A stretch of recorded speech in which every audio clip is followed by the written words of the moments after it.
dulu ketika kecil itu saya pernah ngaji dan saya menemukan salah satu ayat yang mengatakan bahwa sesungguhnya di balik kesulitan itu pasti ada kemudahan.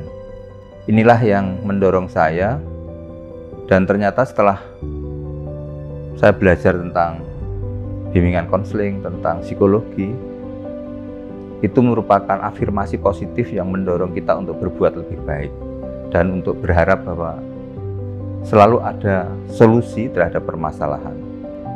Kita tahu bahwa rata-rata yang kuliah di IKIP, saya kebetulan dari IKIP Surabaya, dari golongan menengah ke bawah. Saya pun demikian, dari 6 bersaudara, saya yang ngotot untuk kuliah. Waktu itu ketika lulus SPG, saya matur ke bapak saya untuk melanjutkan. Nah, ternyata bapak saya mengatakan cukup jadi guru saja, guru SD saja. Nah, kemudian saya konsultasi ke kakak saya mendorong untuk tetap lanjut. Akhirnya tanpa izin bapak, saya beli formulir di IKIP Surabaya untuk masuk. Alhamdulillah diterima. Tentu di tahun-tahun pertama, ketika setelah diterima itu, saya baru memberitahu ke bapak saya, Pak, saya diterima kuliah di IKIP Surabaya.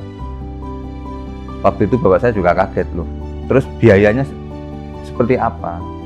Sementara bapak saya waktu itu sudah pensiun dan dengan jumlah keluarga yang cukup banyak, waktu itu ada 17 yang harus dihidupi. Bahkan di awal-awal ketika daftar itu, karena kami tidak punya tabungan yang memang sejak awal untuk daftar, ada 3 kambing yang harus kami jual untuk bayar SPP waktu itu.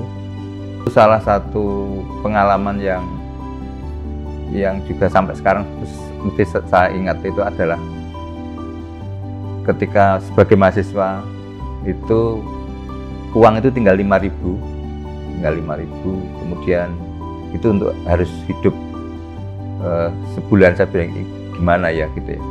Tentu ya saya berdoa, dan alhamdulillah setelah mengamalkan doa itu dapat tawaran, jadi diajak oleh dosen untuk mengadakan penelitian, dan alhamdulillah itu ada tambahan dana.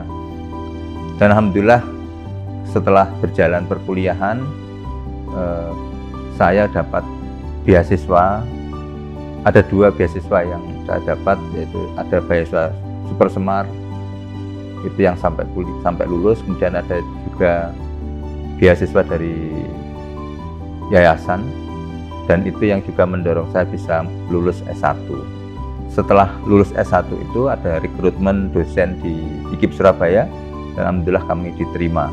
Tentu ayah saya juga bangga karena dulu ketika dia hanya menginginkan anaknya menjadi guru SD, alhamdulillah bisa menjadi dosen.